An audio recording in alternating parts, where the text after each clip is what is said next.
We've come to New York, and we are at the Renee, or do we say Renee? We say Renee. Renee and Chaim Gross. Wow, 25 years into my relationship with this foundation, I'm finally pronouncing her name right. Renee and Chaim Gross Foundation.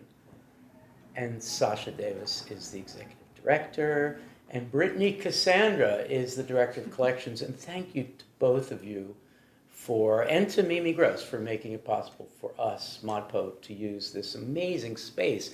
And rather than me saying what the amazing space is, I wondered if you would introduce viewers to what goes on here. Wonderful. Sasha? Al, thank you, and thank you to ModPo for being here. We're so happy to have you. We are the Renee and Chaim Gross Foundation, so we preserve and interpret the home of 20th century sculptor Chaim Gross. He was primarily a carver in wood, but also worked in a lot of other mediums as well. He was also an incredible collector, so we're surrounded by his collection. Brittany will say a little bit about that in a moment. But we're a private operating foundation, so we're a 501c3. We do tours Wednesdays through Saturdays, and if you want to learn more about booking a tour or our activities, you can go to our website, which is rcgrossfoundation.org. And right now we're actually on the third floor of the Renee and Chaim Gross Foundation. So this is their living spaces.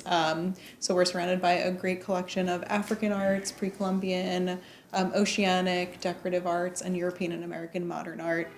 So, you'll have to come visit and see our great Louise Nevelson painting, works by Jacob Lawrence, Marston Hartley, Willem de Kooning, Raphael Sawyer, and many more. So we're really happy to have you here. I'm going to ask you two questions, and you can ignore both, or let's hope you ignore just one and answer the other. So my first question is, this is a 501c3. It's a nonprofit organization. It's a very difficult climate for a nonprofit organization. So I'm not really asking you to respond to the issue of the circumstances, political and otherwise.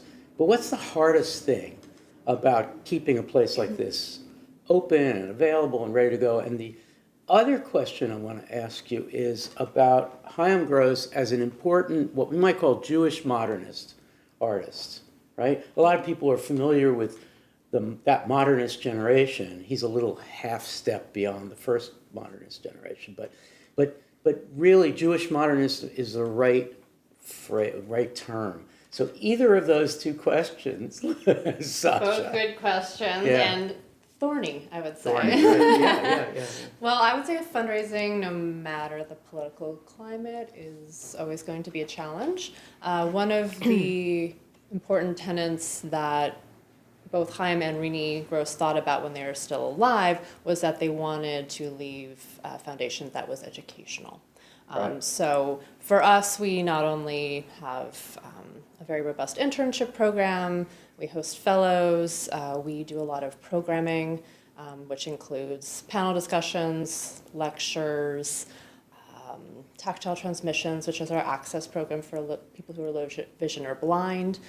So whenever you're talking fundraising, you're talking about funding for those kinds of programs and bringing people in the door, but then also sharing this incredible space with them and educating them about this time period. Yeah. And then in terms of Chaim Gross as a Jewish American artist and sculptor, I mean, he is right at the forefront of these artists who are working in direct carving. He was actively responding to the people around him. So one of his most iconic works that you can see at the Metropolitan Museum of Art is called East Side Girl. And it was carved in 1928, and it shows a woman with a cloche hat. She's got a little kicky skirt, a little cape. And when we say East Side Girl, we don't mean Upper East Side. Right, this is the definitely Lower not the East Lower Side. So you have to interpret that this is a woman of the Lower East Side, probably a Jewish woman. She's probably out and about doing some errands. Maybe she's out for the evening because she's so well dressed. We don't really know. But that's kind of the vision. When you're thinking of like early Chaim Gross work, that's like the vision, and that's the city that he was responding to. Yes. Thank you so much. You didn't know those questions were coming. I didn't. We're so grateful to you both. And thanks for having us here. And I'm here with Lainey Brown Hi, Al. and my friend Sophia DeRose. Not that I'm not your friend as well. course. My two friends. We're all friends. We're all friends. We're all friends. I mean, I really thought we should just sit three of us on this settee because we're such close friends, but it didn't work out that way. Chaim Gross, I don't know how many years older than John Ashbery, but significantly, like I would say a generation or a 3/4 of a generation older than John Ashbery. And John Ashbery is from Rochester, New York, and then went to Harvard. Chaim is New York, New York, New York, New York. But John Ashbery kind of says New York. And while we have a poem, we're going to talk about a poem that's not specifically New York. Of course it is in terms of the style. So I'm really interested in the New Yorkishness of it. It's called Paradoxes and Oxymorons. Kind of a classic, right? It's kind of a mainstay. And rather than have us recite the poem, because there's nobody quite like John Ashbery for reading his poems. And Lainey, you and I heard him read a number of times, I'm sure. Did you ever get to hear John Ashbery read? No.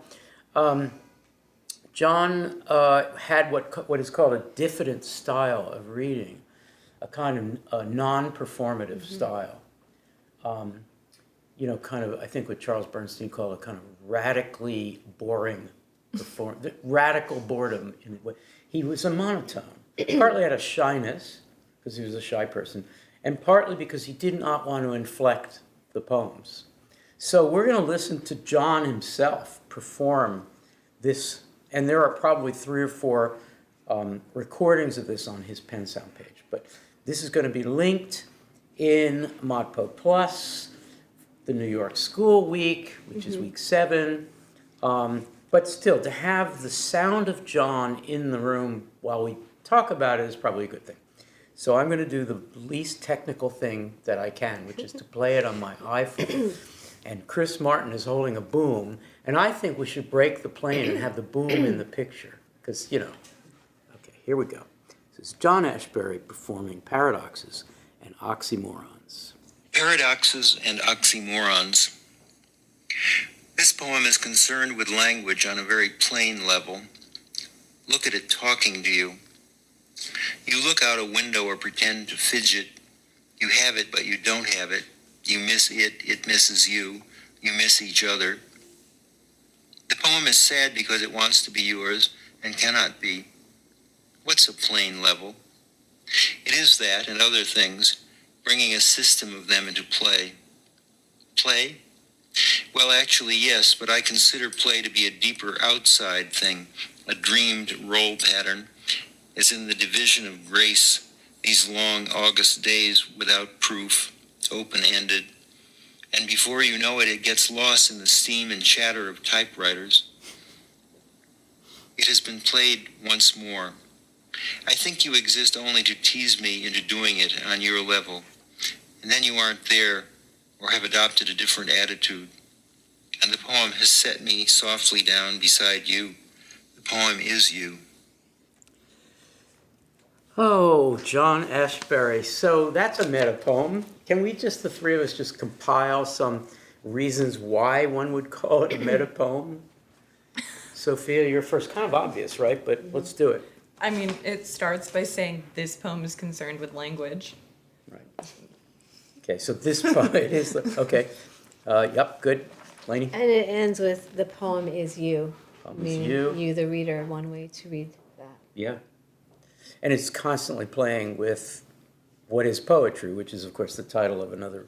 Okay, let's do another round of these meta instances, Sophia. It answers its own question.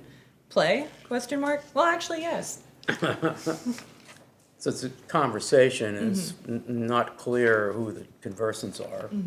The poem in Ashbery, Ashbery the poet and Ashbery the speaker. Okay, Lainey? The poem is sad because it wants to be yours and cannot. So the poem is interacting with the reader as a sentient thing. I'll do one more, and then we'll proceed on to other topics. But the humor of it is partly the wink, wink. I'm writing a poem about poetry. This is an instance of a poem about poetry. I have ideas about poetry, and ha ha, I'm talking about what I'm doing right now, and the poem really isn't about anything outside that. Okay, so I want us each to, we all admire John Ashbery. And this is such a ground-setting poem. I mean, this poem is almost like an action painting in itself. It's almost like ... But I wonder what the detractor might say of this poem, which is so involved in itself. Someone who thought, give me a poem about things, a poem that tells a story, a poem that has feelings. This is a diffident poem. I mean, it isn't finally, but it is a poem that seems to be very playful intellectually. So what are some criticisms, and what kind of detract? Imagine a student in your class Okay. saying, "What the hell, Professor DuRose? Why did you assign this?" You want me to play the role of the Yeah. person who's You can, not or you can believing? quote a detractor, or you can. Maybe they'd ask, I mean, this poem appears on the page in these like pretty perfect quatrains. So maybe they'd ask, why does this look like a poem and it reads like nothing I've read in poetry? Yeah, although we could turn that positive in a second, right? Lainey, what would a detractor say? I think they might say that the poem has no content because it's about language, which of course to us is funny because we're somewhat obsessed with the meta in the trajectory of ModPo poems. If this is an ars poetica, which it certainly is, a poem about poetry that makes a statement as to what John Ashbery thinks poetry should be, let's the three of us play with what would the ars poetica say poetry is. Who wants to start? I could start. Okay. Language is everything, and language makes a world. So everything in this poem seems to be pointing to everything else in this poem. Like, for instance, if just the word oxymorons in the title, and then we have an oxymoron, a plain level, which there's no such thing in a John Ashbery poem, is language that is plain. So it's a contradiction of terms right there. Sophia? I think this poem is interested in getting you to succumb to this idea that you can consume something and read something and know less after you've done that work. So that's the paradox of the project of the poem. I would say this would be the ars poetica. I do believe in nature. I do believe in the beauty of the open-endedness of the long August days. There is something sweet about actuality, about the weather, about things that are outside my language, outside my head. But let's face it, when all is said and done, I, John Ashbery, I'm in my head. I'm in my words. And that is just as open-ended as any long August day. So I challenge you, the ars poetica says, I challenge you to find qualities in nature that are better than or even different from the things that happen when I make words. That's why the single fragment sentence, open-ended, comes after the, I consider play to be a deeper outside thing, an externality, a thing beyond language, a reality, a dreamed role pattern, as in the division of grace these long August days without proof. Open-ended. Okay, so it's a poem about poems that are about poems. That's the ars poetica. Okay. So let's talk about language on a very plain level. It kind of is. Look at it talking to you. I wrote, ha ha. I think it's hilarious. Yeah, it's funny. I was just going to say, in that look at it talking to you, I circled the it, and I thought, okay, it's the poem itself. So I think it's funny that it goes on to say, you look out a window or pretend to fidget. Like, there's this presumption of discomfort when you're dealing with language that is wielding itself. Like, why should we be uncomfortable by that? But, people are. Yeah. Yeah, he's really playful with the romantic tradition of the poet staring out the window, Frost at Midnight, I think, is a Coleridge poem. Keats is always looking out the casement, right? In a sense of, Leonardo da Vinci has the Mona Lisa with what we see looking out the window. He's not at all interested in that natural landscape. He's interested in Mona Lisa. Okay, so he plays with that. You look out a window. Where's the poem out there? There must be a poem out in nature. Or, as an alternative to that, you pretend to fidget.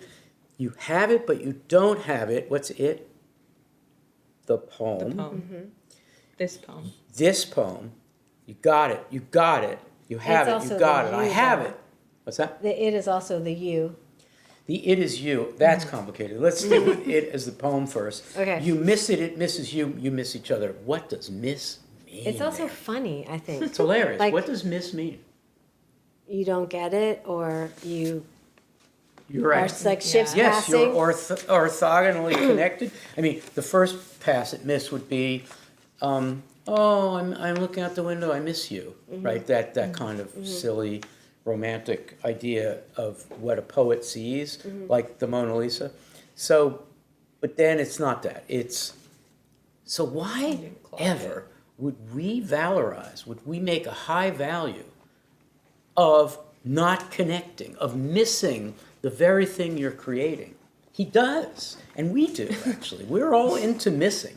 Well, I think because language is already kind of like next to the thing anyway. So I think it's pointing to this idea that we believe ourselves to be highly communicative. We think we got it. We think we can do the thing. And he's kind of jabbing at the fact that I'm going to write a poem about like we're not really ever doing the thing because our medium is language, which is already askew. So language is never going to be purely denotative. It's never going to point to anything in the world accurately. If I look at this cup and I say cup, it does the job. Done. Yeah. There's no missing there. But it's never going to be the case.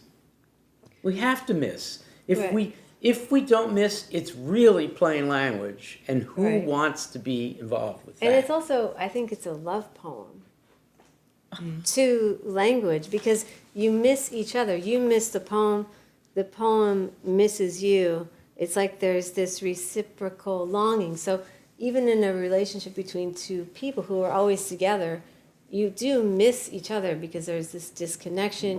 You're never going to fully get the other person. You miss how it was yesterday or how it might be tomorrow. Did you say love? It's a love poem, I think. Okay, also. so let's play with that. Play.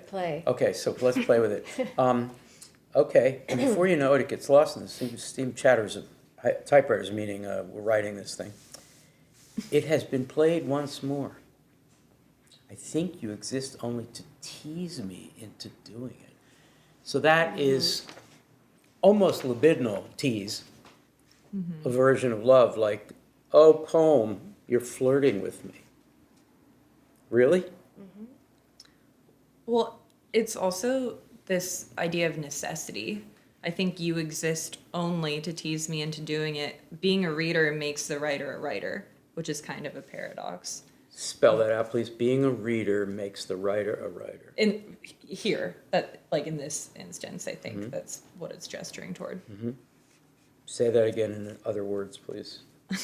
Okay, so the poem is asserting that I, the poem, think you exist So, only. wait, first person pronoun is the poem speaking? Could be. Okay, go ahead. I think you exist only to tease me into doing it on your level. So poem, I want a cartoon of this. Poem says to poet, hey you, the only reason you exist is to tease me into being a poem. You gotta be kidding me. This is hilarious. On your level, what do we do with on your level? The way you want me to exist. So it's a poem saying, help, help, you've trapped me into being what I am. Yeah, kind of. That sounds like kinky libidinal I activity. think it is erotic. I mean, Yeah. it's the erotics of language. Yeah. And then now it gets jealous, and then you aren't there. We miss each other, and maybe miss in the sense of I miss you, or have adopted a different Yeah, attitude. you don't love me anymore. What's with that? Language is dynamic. We can't control it. Okay, Lainey Brown, one of your favorite ideas. Actually, this is Erica Kaufman's favorite ideas, but I know that you join her in feeling this way about playing with language. What Joan Ritalik calls something serious play. Serious play. In other words, we Right. have to play.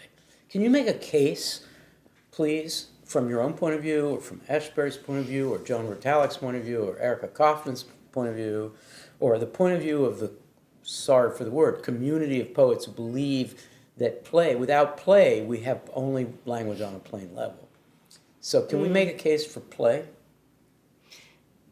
Yeah, I mean, I consider, yes, but I consider play to be a deeper thing, a dreamed role pattern. I mean, I feel like it's almost a argument in the poem as a definition of poetry is contingent on play and play as deep. In other words, play is not just frivolity. Play is in our psyche. It's in dreams. It's in this notion of grace, however we want to define that. Without proof is it's kind of like faith, but in a secular way of talking about Whoa, I faith. didn't think you were going to go there. Wow. So, Sophia, the poem is sad because it wants to be yours. Be mine, like a Valentine. And cannot. Why can't it? I mean, can anyone claim language fully? I don't know, like, like the poem is slippery and kind of ungraspable because it's winding and it's like getting to the heart of the problem with language. So can I really contain that? Can I really own that? I don't really think so. Okay, so then it returns to the question, what's a plain level? Ha-ha. Implying there's no such thing as a plain level. And besides, that is a weird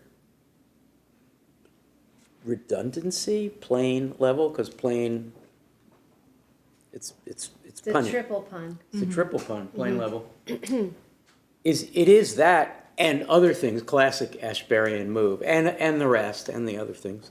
It is that and other things. And then, here's the sentence, verse, line I want to ask us to deal with. Because this is pretty serious as an Ars Poetica. Bringing a system of them into play. A system. That's a great Circuit. definition of composition as explanation, which is Stein's phrase. What is a system? A system of them, the other things. I'm reading them as words. So a system of words. Is there a better definition of poetry? Maybe not. Oh. Sophia, a system of words into play. That's a different sense of play. Into action. Into action, play. yeah, like getting them started. Yeah. Do you want to comment? Was there a question? Yeah. I think there's a question. What's the question? What is a system of words? What is this? How is a poem a bringing of a system of words into play? I mean, it's a selection of words that like activate something when they're all put together. So it's like inherently reactive. Yeah. And what, Lainey, is the idea, the overall idea of composition in this poem? He's always concerned with composition, but not as overtly as this. This is pretty rare. I want to say ongoing because the paradox that keeps recurring is you have it, but you don't have it, which means like the poem and the you, as Sophia was saying, it's kind of it's outrageous. It's beyond belonging. It's a living entity. So even if I have this poem memorized, or I have the book or the recording of it, I don't own it, or I can't pin it down permanently. It's dynamic and it's alive, and writing is like that. And so the desire to write is like that. There's this missing. If you finish writing a book and you're not writing a book, it's devastating that Is you're it not writing a personal book. experience? Yeah, isn't it for you? Yes. See? And for you? if you're Yeah. not in the middle of something. It's like, Yeah. it's a relationship. Yeah. And John really mastered that because he really didn't care about individual poems that much when he wrote them. Or he wouldn't admit to do, because there's another one and another one and another one. It's a good strategy. Yes, and when John, when strategy. John finally passed, it was found, I'll use the passive voice here, well, it was found in his apartment, stacks and stacks of slips of papers that were in the drawers. He was always writing phrases, and they were a lot like these. So it's kind of, to use a cliche word, a project, right? The project of poetry. Wallace Stevens called his entire run of writing poems a whole harmonium. That's beautiful. Yeah, the whole harmonium. Okay, so, but then he mocks that kind of industry, the poem generation industry. What Bob Perlman, a language poet who admired Ashbery a lot, called the poem as a machine, making poems in a machine-like way, the machinery of poet. He's, of course, taking it from William Carlos Williams, who said a poem is a machine made of words, or of Gertrude Stein, who thought of a poem like A Long Dress as a kind of machine. It's the machinery that makes the line of the dress in that poem. The machinery is the chugging and the churning and the electricity and the currency, right, in that poem of a system of making words. Oh, but here it's hilariously mocked, that idea. And before you know it, it gets lost in, it's like 19th century, it's a 19th century daily newspaper city room. The steam and clatter of typewriters. What a scene. I guess there's not much to say about that, but wow, hilarious. Well, the play gets lost in the Yeah. steam and chatter of typewriters. So when you introduce like utility, money, the academy, that's when you're losing the play. And that's Yes. what I think is being lambasted against. I think the Academy also is being satirized here, possibly, Yeah. the way we interpret poems. Okay, I have one more question for you. This is the hardest one I'll ask, and then we'll just, I think we should go around and talk about Ashbery in general. You know, like, what do we know from this poem that teaches us about Ashbery or the New York School in general? Because they're very interested in, you know, like I think of O'Hara's Oranges, you know. After a while, you keep writing poems about oranges, and then it's about oranges, but it's not called Oranges, and et cetera. Okay, you ready? And the poem has set me softly down beside you. Okay, so the poem is one entity, the me is another entity, and the you is a third. Whoa. So after all this, the poem, which is one thing, has set me down besides you. I have a question if the poem of the first line is the poem of the last line. This poem is concerned with language on a very plain level. There's a specificity. There's this one. The poem is sad because it wants to be yours and cannot. Like, the poem is in the form, and then this poem of the first line is like the actual specific language of this page. And does that make sense? And then the poem is you. Well, At I the always end. thought that the poem at the end is the poem that's this poem at the beginning, but you're making it sound like it's different. I'm just But saying you could avoided be. my question. I'm reading it, that's so fascinating. I'm reading it in a totally opposite way, which is that there is no separation because it's all happening in the head of the writer. So there's no separation between the me, the poem, and the you. So it's kind of about the intimacy of poetry, even if it's all in one person's head. Set There's the softly many down. selves inside the infinity of any individual person. These are just three So the aspects. poem sorry, I want to Yeah. try to get this on a very plain level. On a very plain level. Good luck with that. Okay. The poem, which is the thing that's just about to end, has by now, in the course of this composition, set me, the speaker of the poem, softly down besides you. Who's acting upon, I don't understand.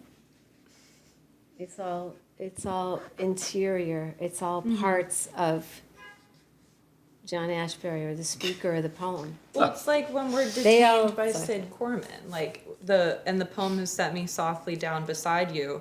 I've now spent an entire poem with you as the writer and reader relationship. Yes, but the difference between Sid Corman and Ashbery is what might be called Many. postmodernism.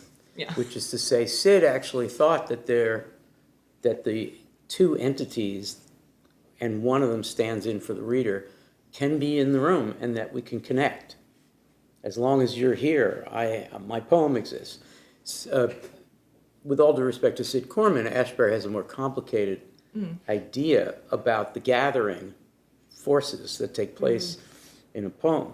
Not that he was idealistic or even hopeful, but he was not going to, I mean, everybody misses everyone else. Sid's poem, we actually don't miss each other because we're staying with each other as long as the poem exists. John is saying, yeah, that's cool, Well, yeah, he's except we're not just going to miss each other even in the poem. That's why it's so sweet that one entity gets set down softly beside the other. I'm going to call an audible here, literally an audible because I'm going to use my phone with audio. And I'm going to call up a poem by Wallace Stevens called The Poem That Took the Place of the Mountain. The Poem That Took the Place of a Mountain. Okay, here it is.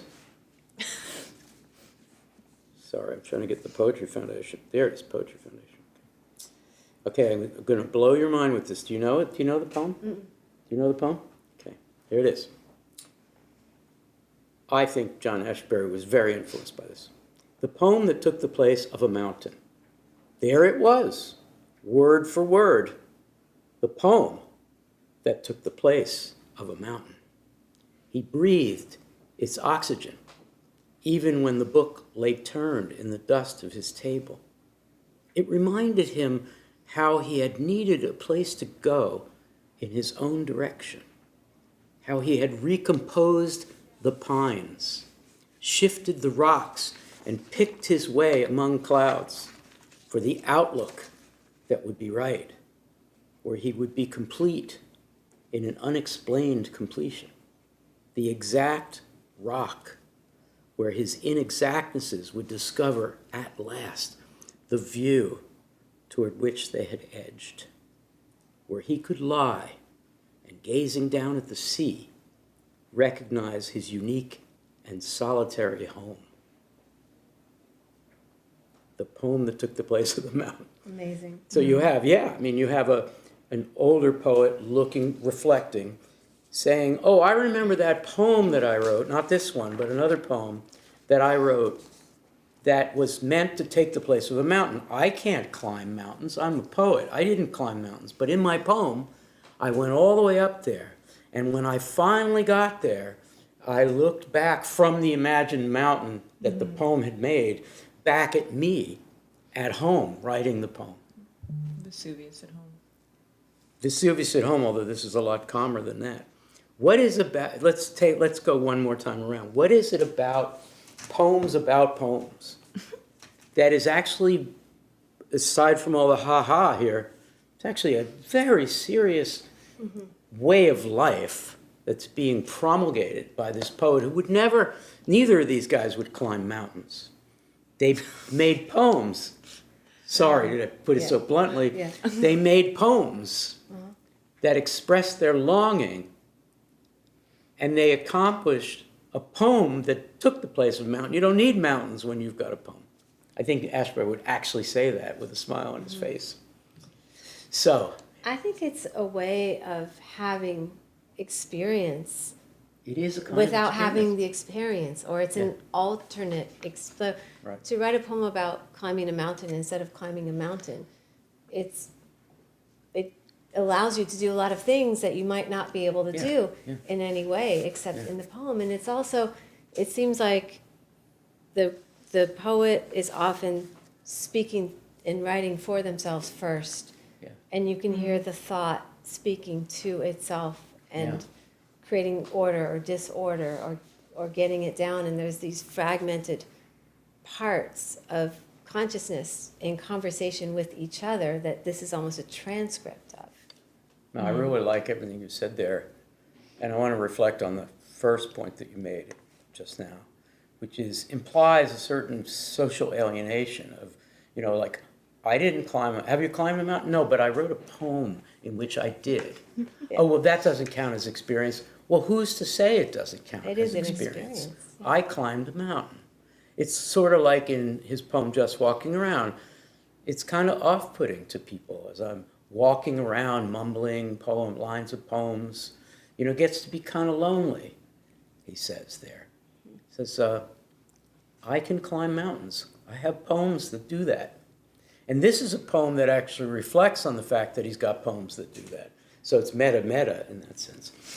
Sophia, how are you feeling about your life as a meta poet? Because you're not going to climb mountains. I've climbed a mountain. Which one? A hill. A hill.